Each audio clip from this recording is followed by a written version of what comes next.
ನಮಸ್ಕಾರ ರೀ. Operation Sindoor coaching ಸೆಂಟರ್ಗೆ ಸ್ವಾಗತ. ಇವತ್ತ ಜಿಕೆ ಕ್ವಶನ್ಸ್ ಡಿಸ್ಕಷನ್ ಮಾಡೋಣ. 2025ರ ಕೇಳಿರ್ತಕ್ಕಂಥ ಜಿಕೆ ಕ್ವಶನ್ಸ್ ಡಿಸ್ಕಷನ್ ಮಾಡೋಣ. ನಾಲ್ಕು ಆಪ್ಷನ್ ಬಗ್ಗೆ ಎಕ್ಸ್ಪ್ರೆಷನ್ ತಿಳ್ಕೊಂಡು ನೋಡಿ. ಒಂದನೇ ಕ್ವಶನ್, ಪೂನಾ ಒಪ್ಪಂದ ಯಾವ ಎರಡು ನಾಯಕರ ನಡುವೆ ನಡೆಯಿತು? ಪೂನಾ ಒಪ್ಪಂದ ಯಾವ ಎರಡು ನಾಯಕರ ನಡುವೆ ನಡೆಯಿತು ಅಂತಂದ್ರೆ ಆಪ್ಷನ್ ನೋಡ್ರಿ. ಆಪ್ಷನ್ ಕ್ಲೀನ್ ಆಗಿ ಅಬ್ಸರ್ವೇಷನ್ ಮಾಡ್ಕೋಬೇಕು. ಫಸ್ಟ್ ಆಪ್ಷನ್ ನೋಡ್ರಿ, ಗಾಂಧಿ ಮತ್ತು ಜಿನ್ನಾ. ಅಲ್ಲಿ ಆನ್ಸರ್ ಇದೆ. ಸೆಕೆಂಡ್ ಆಪ್ಷನ್, ಗಾಂಧಿ ಮತ್ತು ಅಂಬೇಡ್ಕರ್. ರೈಟ್ ಆನ್ಸರ್ ಇದೆ.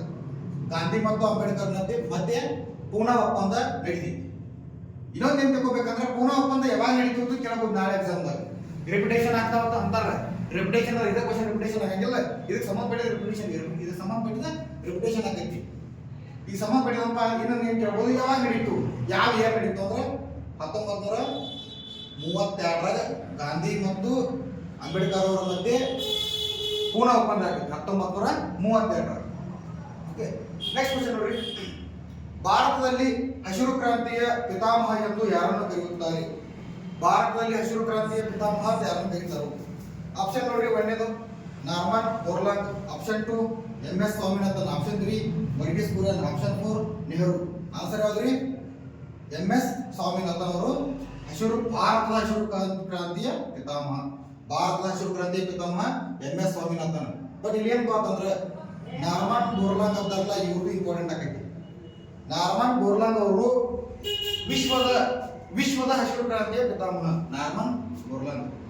ನಿಮಗೆ ಎಕ್ಸಾಮ್ ಕ್ವಶನ್ ಇಲ್ಲಿ ಮೆನ್ಷನ್ ಆಗಿ ನೋಡ್ರಿ. ಭಾರತದಲ್ಲಿ ಹಸಿರು ಕ್ರಾಂತಿಯ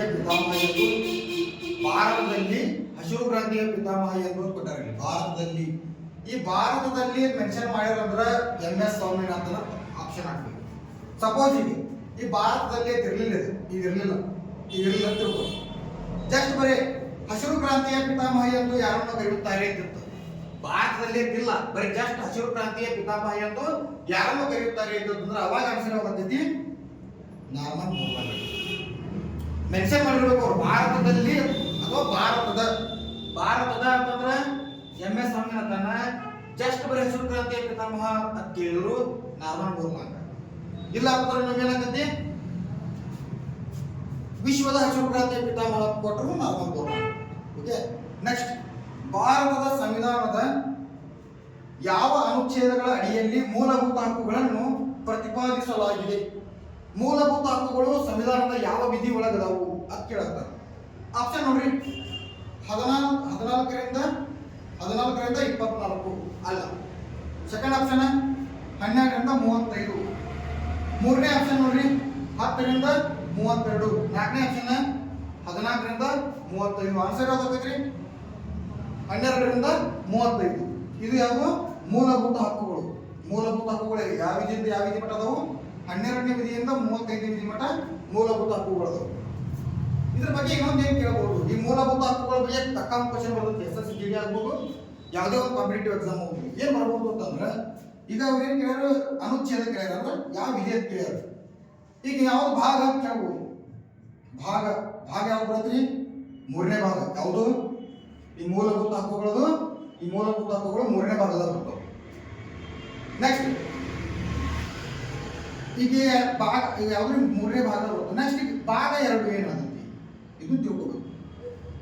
ಭಾಗ 2 ಪೌರತ್ವದ ಬಗ್ಗೆ ಹೇಳ್ತೈತಿ. ಈಗ ನಿಮ್ಗೆ ಇನ್ನೊಂದು ಹೇಳ್ತ ನೋಡ್ರಿ, ಇದನ್ನು ಕ್ಲಿಯರ್ ಆಗಿ ಹೇಳ್ಬೇಕು. ಏನಪ್ಪ ಅಂತಂದ್ರೆ, ಭಾಗ 3 ಮೂಲಭೂತ ಹಕ್ಕುಗಳು.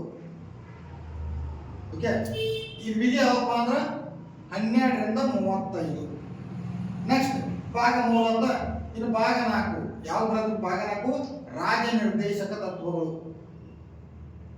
ಓಕೆ, ರಾಜ್ಯ ನಿರ್ದೇಶಕ ತತ್ವಗಳು ಭಾಗ 4 ಬರ್ತದೆ. ವಿಧಿ ಕೇಳಪ್ಪ. ವಿಧಿ ಕೇಳಿದ್ರೆ 36ರಿಂದ 51. 3, 4 ಆಯ್ತಾ. ಇನ್ನು ಭಾಗ 2 ಪೌರತ್ವ ಏನಪ್ಪ? 5ರಿಂದ 11ನೇ ವಿಧಿ. 5ರಿಂದ 11ನೇ ವಿಧಿ ಪೌರತ್ವ. 36ರಿಂದ 51 ರಾಜ್ಯ ನಿರ್ದೇಶಕ ತತ್ವಗಳು. 12ರಿಂದ 35 ಮೂಲಭೂತ ಹಕ್ಕುಗಳು. ಇನ್ನೊಂದು ಬರ್ತೈತಿ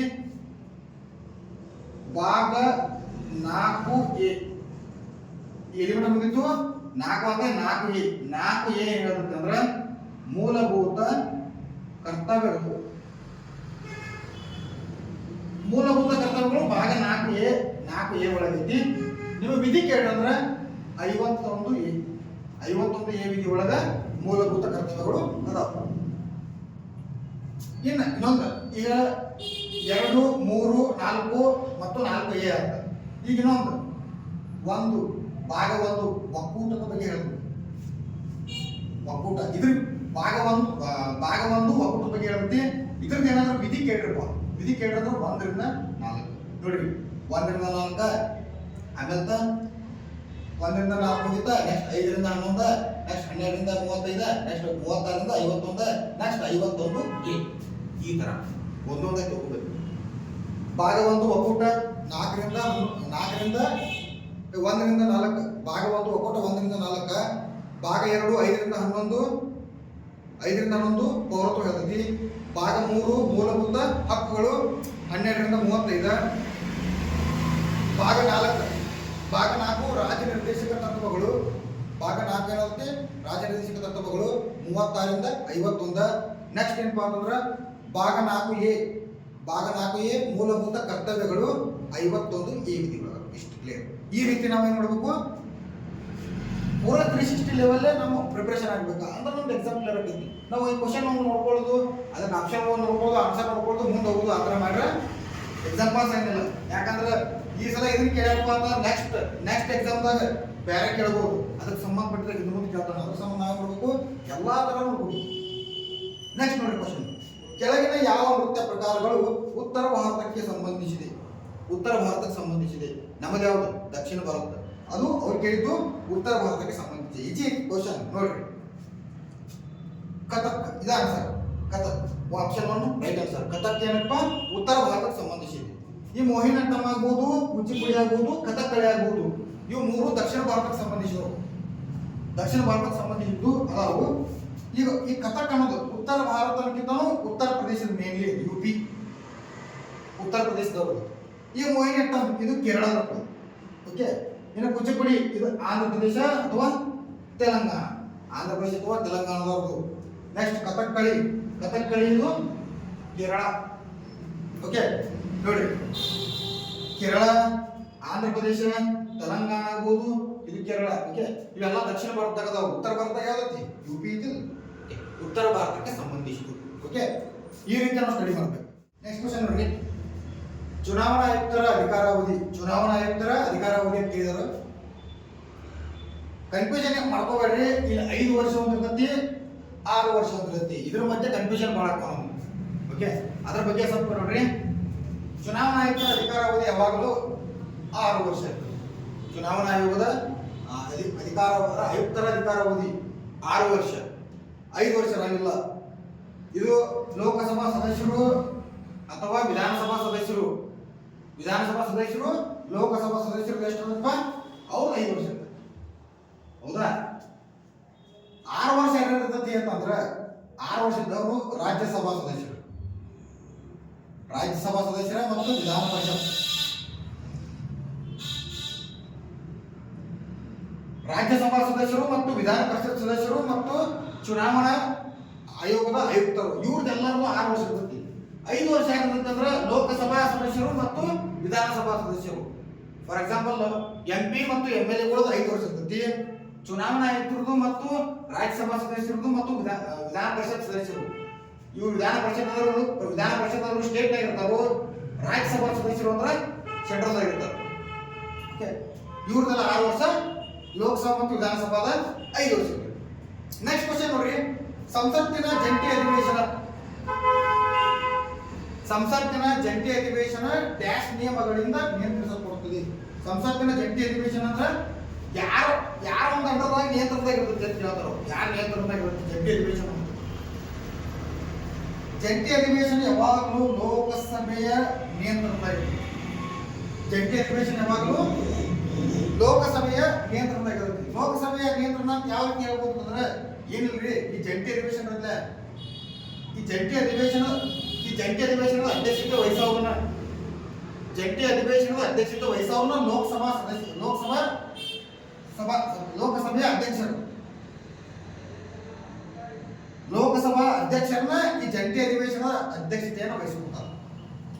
ಏನ್ ಜಂಟಿ ಅಧಿವೇಶನ ಅಂತ ಸ್ವಲ್ಪ ತಿಳ್ಕೊರಿ. ಜಂಟಿ ಅಧಿವೇಶನ ಅಂದ್ರೆ ಏನಂದ್ರೆ ಸೆಂಟ್ರಲ್ ಗೌರ್ಮೆಂಟ್ದಾಗ ಲೋಕಸಭೆ ಮತ್ತು ರಾಜ್ಯಸಭೆ ಎರಡು ಬರ್ತವೆ. ಒಂದು ಲೋಕಸಭೆ ಮತ್ತು ರಾಜ್ಯಸಭೆ, ಮೇಲ್ಮನೆ ಮತ್ತು ಕೆಳಮನೆ. ಮೇಲ್ಮನೆ ಅಂದ್ರೆ ರಾಜ್ಯಸಭೆ, ಕೆಳಮನೆ ಅಂದ್ರೆ ಲೋಕಸಭೆ. ಇವು ಇಬ್ಬರದ್ರ ಮಧ್ಯೆ ಒಂದು ಯಾವುದೇ ಒಂದು ಮ್ಯಾಟ್ರಕ್ ಗೊಂದಲ ಉಂಟಾತಂದ್ರೆ, ಲೋಕಸಭೆ ಮತ್ತು ರಾಜ್ಯಸಭೆಯ ಮಧ್ಯೆ ಗೊಂದಲ ಉಂಟಾತಂದ್ರೆ ಜಂಟಿ ಅಧಿವೇಶನವನ್ನ ಕರೀತಾರೆ. ಜಂಟಿ ಅಧಿವೇಶನ ಅಂದ್ರೆ ಲೋಕಸಭಾ ಮತ್ತು ರಾಜ್ಯಸಭಾ ಸದಸ್ಯರು ಒಂದ ಕಡೆ ಕೂಡಿ ಒಂದು ಅಧಿವೇಶನ ಮಾಡ್ತಾರೆ. ಈ ಅಧಿವೇಶನದ ಅಧ್ಯಕ್ಷತೆ ಯಾರು ವಹಿಸ್ಕೊತಾರಪ್ಪ ಅಂತಂದ್ರೆ ಲೋಕಸಭೆಯ ಅಧ್ಯಕ್ಷರು ಈ ಜಂಟಿ ಅಧಿವೇಶನದ ಅಧ್ಯಕ್ಷತೆ ವಹಿಸ್ಕೊತಾರೆ. ಒಂದನೇದು, ಈ ಎರಡರ ಮಧ್ಯೆ ಒಂದು ಗೊಂದಲ ಉಂಟಾದ್ರೆ ಜಂಟಿ ಅಧಿವೇಶನ ಕರೀತಾರೋ ಅಂತ ಹೇಳೀನಿ. ಆದ್ರೆ ನಾವು ಹೇಳ್ತೀನು ಇದನ್ನ ಕರೆಯಾಗ ಯಾರು ಇಂಪಾರ್ಟೆಂಟ್ ಆಕೈತಿ, ಯಾರು ಜಂಟಿ ಅಧಿವೇಶನ ಕರೀತಾರೋ ಇದನ್ನ ಗೊಂದಲವನ್ನ ನಿವಾರಣೆ ಮಾಡೋ ಸಂಬಂಧನ ಜಂಟಿ ಅಧಿವೇಶನ ಕರೀತಾರೋ. ಜಂಟಿ ಅಧಿವೇಶನವನ್ನ ಕರೆಯೋರು ರಾಷ್ಟ್ರಪತಿಗಳು ಕರೀತಾರೆ.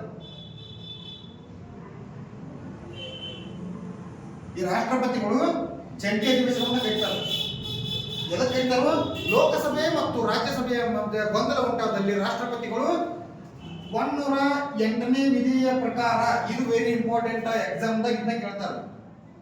ರಾಷ್ಟ್ರಪತಿಗಳು ಯಾವ ವಿಧಿಯ ಅನ್ವಯ ಜಂಟಿ ಅಧಿವೇಶನವನ್ನು ಕರೆಯುತ್ತಾರೆ ಅಂತಂದ್ರೆ 108ನೇ ವಿಧಿಯ ಅನ್ವಯ ರಾಷ್ಟ್ರಪತಿಗಳು ಲೋಕಸಭೆ ಮತ್ತು ರಾಜ್ಯಸಭೆಯ ನಡುವೆ ಗೊಂದಲ ಉಂಟಾದಲ್ಲಿ ಬಗೆಹರಿಸಲು ಜಂಟಿ ಅಧಿವೇಶನ ಕರೀತಾರು. ಈ ಜಂಟಿ ಅಧಿವೇಶನದ ಅಧ್ಯಕ್ಷತೆ ವಹಿಸುವವರು ಲೋಕಸಭೆಯ ಅಧ್ಯಕ್ಷರು, ಲೋಕಸಭೆಯ ಸ್ಪೀಕರ್. ಇವರು ಜಂಟಿ ಅಧಿವೇಶನದ ಅಧ್ಯಕ್ಷತೆಯನ್ನು ವಹಿಸ್ಕೊಂಡು.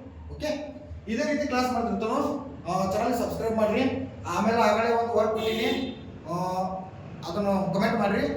ಓಕೆ, ಎಲ್ಲರಿಗೂ ಒಳ್ಳೆಯದಾಗ್ರಿ. ಜೈ.